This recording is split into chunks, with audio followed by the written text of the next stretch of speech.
السلام عليكم ورحمة الله وبركاته. اللهم صل وسلم وبارك على سيدنا محمد وعلى آله وصحبه أجمعين. ازيكم يا حبايبي؟ عاملين ايه؟ يا رب تكونوا بخير. كل سنة وانتم طيبين، رمضان كريم عليكم وربنا يعود علينا وعليكم بالخير واليمن والبركات. ربنا يشفي كل مريض يا رب ويعافي كل إنسان يا رب من اللي هو فيه. النهاردة بقى هنعمل الفطار بتاعنا الجميل ده، حاجة كده بص زي العسل كده. عاملة مكرونة بشاميل وجلاش، ده جلاش مش رقاق، جلاش باللحمة المفرومة، وعاملة لحمة ومخلل، يعني حاجة برضو كده ايه مش مكترة طبعا في الفطار، لان انتوا عارفين ان الواحد في رمضان بيفطر كده حاجة خفيفة. عاملة العصاير صوبيا وبلح باللبن وعصير برتقان، وكنت ناوية اعمل قمر الدين بس ملحقتش بصراحة. فهنتابع برضو واحدة واحدة كده وتشوفوا الحاجات اللي أنا بعملها، المقادير اللي أنا بحطها، وإن شاء الله هتعجبكم. بس يا ريت قبل ما نبتدي في الفيديو فضلا وليس أمرا تفعيل زر الجرس وسبسكرايب للقناة وتعليق زي العسل كده زيكم. بص أنا هنا أول حاجة حطيت مية تغلي على النار للحمة، وهنا حطيت المادة الدهنية وبصلة، لا حوالي يعني بصلتين كده كبار، لأن أنا عاملة اللحمة المفرومة نص، انت ممكن تعملي نص او كيلو، في اللي بيحط للصينيه واحده بس نص، بس انا بصراحه بحط لها ربع. عملت نص هنا لحمه مفرومه، وهنا كنت حطيت الميه تغلي بقى للحمه. هحط فيها بصلايه متقطعه مكعبات وقرن فلفل، وممكن طماطمايه بس ما حطيتهاش يعني. وهحط التوابل، ملح وشويه فلفل اسمر، حب كده يعني، مش عادي لو مطحون، بس لو عندك حب يكون افضل، بس هنا انا حطيته مطحون شويه يعني مطحون. هنا حطيت ورقتين 3 ورق لوري، والملح والفلفل، ومكعب مرقه، مكعب شوربه يعني. بس ده اللي انا كده حطيته على الشوربه بتاعه اللحمه، وهسيبها هي برضو قربت تغلي. مجرد ما تغلي معايا كده شويه، مش هسيبها تغلي جامد يعني، هحط فيها اللحمه، بس طبعا تنزل على اللحمه سخنه، على سوري على ميه سخنه، انا اسفه. حطيت شويه فلفل اسمر، هو هنا الفلفل الاسمر بيساعد ان ما يكونش فيه زفاره خالص في الشوربه. اي زفاره بيشيلها بصراحه يعني. التركايه ديت لازم تعملوها. قلبتهم وهسيبهم بس الميه لما احس ان البخار طالع منها كده كويس، هسقط فيها اللحمه. هنا كانت البصله دبلت معايا. البصله بتاعت اللحمه المفرومه دي تدبل بس كده بسيط، وهتحطي فيها اللحمه المفرومه، يعني ما تستنيش عليها لحد ما تحمر. هحط فيها اللحمه المفرومه وافككها كده كويس اللحمه. بتكون طبعا جايه من عند جزار كويس مضمون، تكونوا مجربينه بدل المره كذا مره، علشان الحاجات ديت لازم بصراحه تتجاب من عند حد مضمون. هنا بقى حطيت اللحمه، كانت الميه غلت معايا كويس يعني، طلع البخار منها كويس. حطيت اللحمه، سقطت كل اللحمه كلها فيها. اللحمه طبعا اديتها شطفه بسيطه بس قبل ما احطها في الميه. شطفه كده بسيطه يعني، مش نقعاها ولا حاجه. وهنا ديت كانت القراقيش او حاجه كده بيسموها كده، مش عارفه ايه يعني. هو الراجل بصراحه قال لي احط لك منها، فقلت له ماشي مش مشكله. ملبس. المهم هنا كانت اللحمه عملت برضو، استوت معايا شويه. قبل بقى ما تستوي اللحمه، هنا كانت قدامها زي حوالي 5 دقايق او اقل حاجه بسيطه. حطيت 3 فصوص توم وقرنين فلفل رومي، وممكن تحط قرن فلفل حامي معاهم، يعني على حسب الرغبه. لو عايزه حراق شويه ممكن تحطي فلفل حامي. في اللي بيحطها كلها سبايسي بس يعني تكون فلفل حامي فقط. هنا حطيت طماطميتين وسط، او طماطميه كبيره شويه، واحده صغيره على نص كيلو. ممكن تقللي عن كده، ممكن تحطي برضو الطماطم مبشوره، ممكن تضربي شويه طماطم في الخلاط وتحطيهم. اهم حاجه بس ان احنا بنكون عايزين اللحمه تاخد لون كده احمر حلو كده يعني، مش عايزينها بصلصه، لا احنا بس بنديها لون كده حلو، وطعمها بيكون هايل في المكرونه وفي الجلاش، في اي حاجه بصراحه مع اللحمه المفرومه دي. الطماطم بتخلي برضو ليها طعم. عادي بقى زي ما انت عايزه تحطيها مفرومه عادي، عايزه تحطيها مضروبه في الخلاط عادي. كده الكلام ده كله يا بنات كان قبلها بيوم، يعني كان يعني بعد الفطار مثلا جهزت الحاجه لتاني يوم، علشان لما بصحى كده تكون الحاجه اللي ورايا خفيفه يعني مش تقيله. فصصت البلح، انا بفصصه واسيبه يعني. برضو لو عندك كمية اساسا، يعني لو عندك كمية بلح ممكن بيفصصوها كلها، بنفصصها كلها وتحطيها في حاجة نظيفة وتشيليها طول شهر رمضان، بدل ما كل يوم تقعدي تفصصي وكده. لا ده بيكون عندك جاهز. برضو ممكن من قبل رمضان تعملي الحركة دي. بس هنا انا عملت شوية قليلين، لان انا كنت كل اللي عايزاهم 3 كوبايات بس. هفصص البلح وهسيبه وهركنه بقى لحد تاني يوم. مش هحط فيه ميه ولا هحط فيه اي حاجه خالص، ولا هشطفه ولا اي حاجه هعملها فيه، انا بس هفصصه واخليه كده على جنب. تمام. انا هفصص برضو واحده تاني كده معاكم. وهنا بفصص يعني بعملها بيد الهون او سكينه، تقطمها تعمليها بالسكينه او بايدك عادي. بس انا بالنسبه لي كان اسهل ان انا اعملها بايدي الهون كده، ادبها بس دبه بسيطه، كانت بتتقسم نصين. انا هنا كنت عملت الكميه اللي انا عايزاها وهركنها على جنب بقى. كان عندي برضو برتقان اللي هو البرتقان البلدي، قلت اعمله عصير واجهزه واحطه في التلاجة يسقع برضو لحد تاني يوم. هقشره كويس، بس انا هنا معلش سوري كانت ايدي متعوره وكده فما قدرتش اصوره معاكم. هنا قشرت البرتقان كويس جدا وقطعته نصين وشلت البذر من جواه تماما. يعني تأكدي ان ما يكونش جواه بذر، لان لو في بذر وانتي ضربتيه في الخلاط، البذر ده هيخلي طعم البرتقان معاكي ممرر جدا جدا جدا. فما يكونش فيه اي بذر نهائي، تحاولي بقدر الامكان تطلعي كل البذر اللي جواه. حطيت فيه بقى طبعا هنعمله بقى عصير عادي جدا، ميه وسكر حسب الرغبه، 3 معالق 4 معالق زي ما تحبي. وهضربه كويس جدا في الخلاط وهصفيه بمصفى ناعمه. يعني ده منخل اللي هو عايزه بس اهم حاجه تكون خرومها ضيقه علشان ما تنزلش اي شوائب اي حاجه خالص في العصير. عايزه العصير صافي بس هو اللي ينزل. هنا صفيه كويس جدا وبرضه هيطلع منه التفل ده بقى خلاص كده مش عايزاه، هشيله. وهصفي كان في شويه تانيين برضه هصفيهم وخلاص كده انا هكون جهزت عصير البرتقان. كانوا اخد شويه هم في الخلاط. هكون جهزت عصير البرتقان وهسيبه بقى احطه في ازازه. ازاز الخزين اللي انت بتحطيه فيه ازازه ميه، زي اي ازازه عندك تكون نظيفه، يعني تكون منضفاها تنظيفه كويسه، مكان ميه مش تشطفيها. وحطي فيها عصير البرتقان، بيتحط ويتحط في التلاجة عادي لتاني يوم. ممكن برضو لو انت عايزه تخزنيه هتحطيه في الازازه وتحطيه في الفريزر. هنا بقى كان طعمه جميل. انا بس رجعته في الخلاط تاني عشان اعرف افضيه كويس في الازازه عشان ما يقعش مني كده ولا كده. كان طعمه حلو ومش ممرر خالص. حاولت بقدر الامكان ان انا اشيل منه اي بذر، لو في اي بذور ولا كده اشيلها. دي كانت ازازه ميه معدنيه، انا شطفتها برضو كويس مع ان هي كان مكانها ميه، شطفتها كويس. وهفضي بقى البرتقان فيها وهحطه في التلاجة لحد تاني يوم. اكون كده انا جهزت البلح وسلقت اللحمه وعصقت اللحمه المفرومه وعملت عصير البرتقان ده كده من قبلها بيوم. هنا بقى انا كده هكون تاني يوم انا بس بليت البلح، كنت لسه هو بليه على طول. حطيت فيه انا قطعت تين، على لو عندك تين مجفف.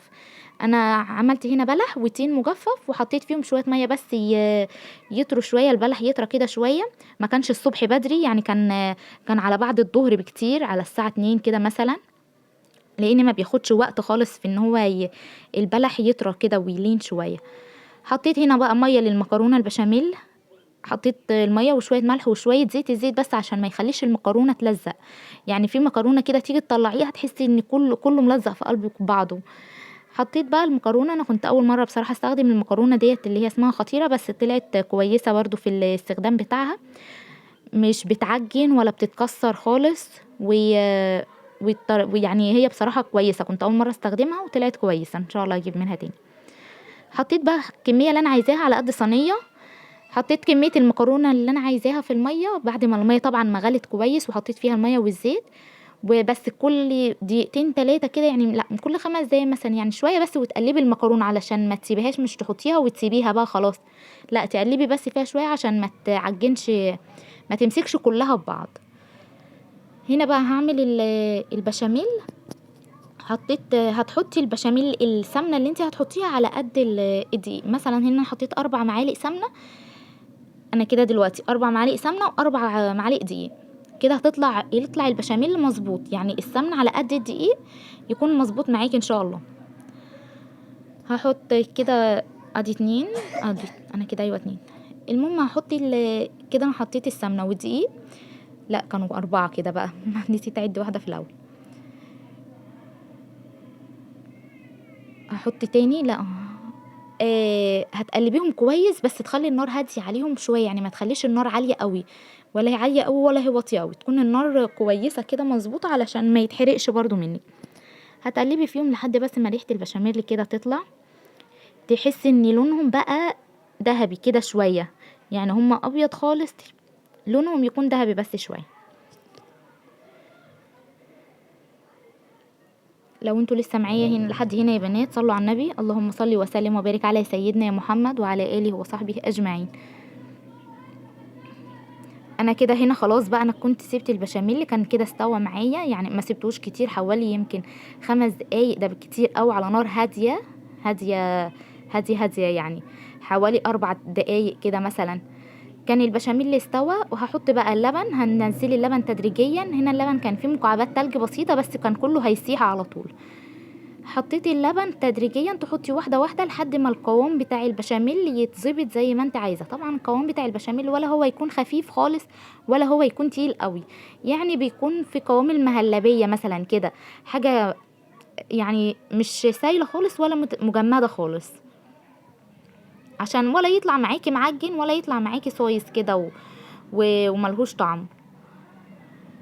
كده انا هنا هحط كميه اللبن شويه شويه. وبرده لو احتجتي يعني مثلا لو انتي حطيتي دول كان كيلو لبن، لتر لبن على 4 معالق دقيق و4 معالق سمنه، وحطيت عليهم اللتر اللبن. ولو احتجتي بقى شويه تاني، يعني لو احتجتي شويه لبن تاني ممكن غنى عن اللبن ممكن تحطي شوربه. شوربه يعني لو عندك شوربه لحمه، عامله لحمه او عامله فراخ، اي شوربه ممكن تضيفي شويه شوربه برضو. وممكن تضيفي شويه ميه من مكرونه من ميه السلق بتاعه المكرونه. الميه ديت برضو انا لو كنت احتجت كنت هضيف شويه من ميه السلق دي. انا احتجت زي مغرفه واحده بس او اقل، لا اقل من مغرفه احتجت، يعني شويه صغيرين خالص ما احتجتش كتير. ده برضو بيخلي طعمها حلو، الميه نظيفه وكل حاجه وجميله ومديها طعم في المكرونه. تضيفي منها عادي. هنا بقى انا بحط مكعبين مرقه للبشاميل للصينيه. انا بحط مكعبين مرقه. بحب الملح الطعم بتاعها كده، يعني في لو انت عايزاها مالحه شويه عن كده مش مالحه يعني، في اللي بيحب الملح مظبوط عن كده شويه، احنا بنحب الملح دلع سنه مش قوي يعني كده. لو مظبوط ممكن بقى تضيفي شويه ملح صغيرين تاني خالص، يعني على مكعبين المرقه دول هتضيفي مثلا حوالي نص معلقه ملح صغيره. الطعم هيظبط معاكي برضو، ما تقلقيش يعني. هنا بقى هقلب باستمرار، يعني انا بقلب مش هسيبه، هقلب باستمرار. وحطيت شويه فلفل اسمر بس، ده كده اللي انا بحطه على البشاميل المرقه. وان كنت هتحطي ملح شويه ملح صغيرين زي ما قلت لك، وشويه فلفل اسمر، ده بس فقط لا غير اللي بيتحط على على البشاميل. على فكره عادي لو عندك كريمه لباني حطي منها، انا ما كانتش متوفره عندي فمش لازم، يعني مش لازم خالص، عادي جدا بيكون برضو طعمها جميل برضو وما فيهوش اي حاجه. لحد بس ما المكرونه سوري البشاميل يبقبق كده، يعني يطلع منه فقاعات كده، تتاكدي ان كده البشاميل استوى، تطفي عليه. هنا بقى اوريكم المكرونه بعد ما صفيتها وكده، طالعه واحده بوحدتها ما شاء الله، ما فيهاش اي حاجه لازقه في التانية ولا حاجه معجنه ولا حاجه مكسره، يعني شكلها كده يفتح النفس بصراحه. هحط بقى هنا المكرونه في طبق بلاستيك، في طبق عندك مثلا، وتحطي عليهم مغرفتين بشاميل. يعني انا بحب اشمع المكرونه بالبشاميل الاول، اخليها يعني تتغلف كلها بالبشاميل، عشان لما تاخد المكرونيه كده الواحد ياكل مكرونيه تكون طعمها مكرونه وبشاميل في نفس الوقت عليها لحمه، يكون كله داخل في قلب بعضه كده، فبتدي طعم احسن من ان انتي تحطي المكرونه ساده مثلا. هي كده حلوه وكده حلوه، بس انا بفضل ان انا احطها، ان انا اعمل الخطوه دي، احط المكرونه واحط عليها مغرفه او مغرفتين مثلا بشاميل. قلبتهم مع بعض كويس، وجبت الصينيه حطيت فيها ماده دهنيه السمنه، حته سمنه، وشمعتها بشويه دقيق كده، رشيت فيها شويه دقيق، وحطيت مغرفه بشاميل في الارضيه من تحت، واحط نص المكرونه من تحت، واحط اللي بعديها اللحمه. هحط كميه المكرونه بتاعتي هحط نصها من تحت الاول، وافردها كويس جدا، وهضيف عليها اللحمه.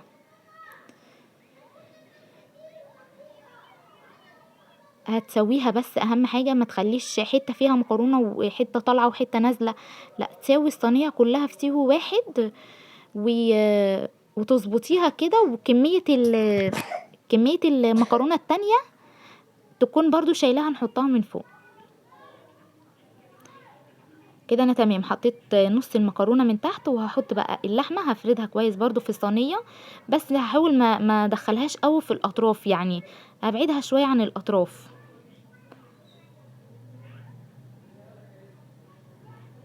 كده انا فردت اللحمه كويس. هحط بقى نص كميه المكرونه التانية احنا كده حطينا نصها من تحت. حطينا الاول قبل ما نحط المكرونه مغرفه بشاميل من تحت، وحطينا نص المكرونه واللحمه المفرومه ونص المكرونه التانية فوق اللحمه المفرومه. كده انا برضو سويتها وكده بقت تمام قوي. هحط بقى باقي البشاميل، مغرفتين 3 بشاميل كده من فوق. في برضو انا ساعات بعملها كده، يعني ساعات بحط عليها البشاميل بس من فوق، وساعات بعد البشاميل لما احطه من فوق اكسر مثلا بيضة وسنة ملح عليها سنة فلفل، يعني البيضة في طبق وسنة ملح وسنة فلفل، واحطهم على الوش بيدوا للمكرونة وش كده من فوق. والبيض بنحط له فلفل اسمر علشان الزفارة.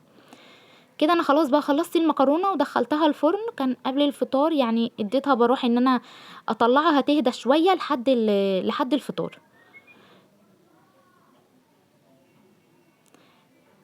هنا انا جبت صينيه وهعمل المكرونه، هعمل سوري الجلاش.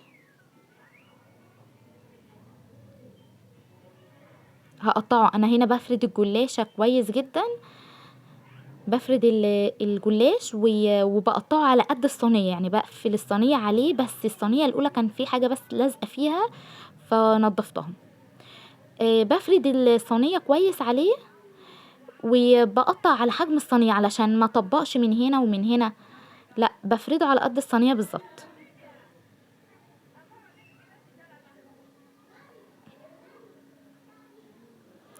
هنا انا دهنت الصينيه كويس من تحت، وهحط بقى الجلاش. هفرد راق جلاش وادهن برضو سمنه بسيط من فوق، يعني كل راق وراق، يعني انا حطيت واحده ادهنها سمنه خفيف كده من فوقيها عشان يطلع مورق كده وحلو، ما يطلعش معجن كله في قلب بعضه.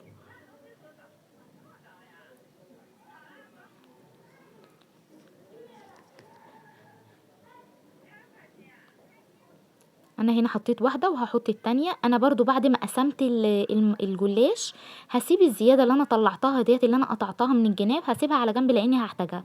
وقسمت نصهم برضو من تحت، نص الجلاش ده من تحت ونص من فوق، نفس نظام المكرونه كده وكل حاجه طبعا انتوا عارفين. هنا بقى هحط نص الكميه التانية، نص كمية الجلاش كده انا حطيتها من تحت. هحط بقى عليها البواقي بتاعت شفتي دي الحتت اللي انا كنت قسماها، اللي انا كنت الزيادات بتاعت الصينية اللي انا كنت قطعها بالسكينة. هحط برضو نصهم من تحت، بس مش هدهنهم بقى بحاجة، لان انا هحط اللحمة عليهم، واللحمة فيها المادة الدهنية بتاعتها هتنزل السمنة عليهم، يعني مش محتاج ان انا ادهنها. وهحط النص التاني اللي انا برضو كنت مقطعاه من فوقيه، بس هخلي الكلام ده كله في النص، مش من تحت خالص ولا من فوق خالص. وبرضو علشان ما يعني حرام ان الواحد يرمي الحاجة ديت، لا حرام، دي نعمة ربنا. فحطيناها من تحت اللحمة ومن فوق اللحمة على طول. وهكمل بقى الجلاش التاني، الباقي الجلاش اللي انا كنت هحطه من فوق بقى هكمله طبيعي جدا زي ما كأني بعمل عادي، مفيش حاجة يعني. كده ناقص كمية الجلاش اللي انا كنت هحطها من فوق بس. هحط معاكم واحدة تانية وهكمل الباقي بقى وهرجع لكم تاني. دي كانت تاني واحدة احطها، وبرضو نفس النظام بين كل واحدة وواحدة بدهنها سمنة خفيف.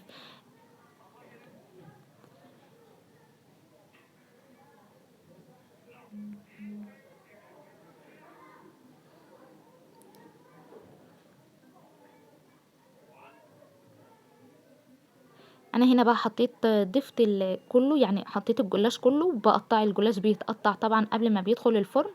تقطعي الاحجام اللي انت عايزاها. انا هنا قطعت الجلاش زي ما انت عايزة، وبرضو قطعت دي في الاخر كانت حتت صغننة شوية. وبعمل له المشروب بتاعه كده، هو اسمها يعني ايه، اللبن والبيض والتسيقه، يعني ان انتي بتسيقيه كده قبل ما بتحطيه في الفرن الاول الجلاش. عملت له شويه لبن، يعني انا هجيب دلوقتي برضو معاكم الطريقه. كوبايه لبن، يعني كل صينيه عليها كوبايه لبن، بيضايه واحده، وسنه ملح، شويه ملح صغيرين خالص، وشويه فلفل اسمر، وكيس بيكنج باودر، لا مش كيس، سوري، نص كيس بيكنج باودر مثلا. لو هتعملي صينيتين هتحطي عليها كيس بيكنج باودر. هحط سنة ملح بس بسيطة، وهحط عليها سنة فلفل اسمر،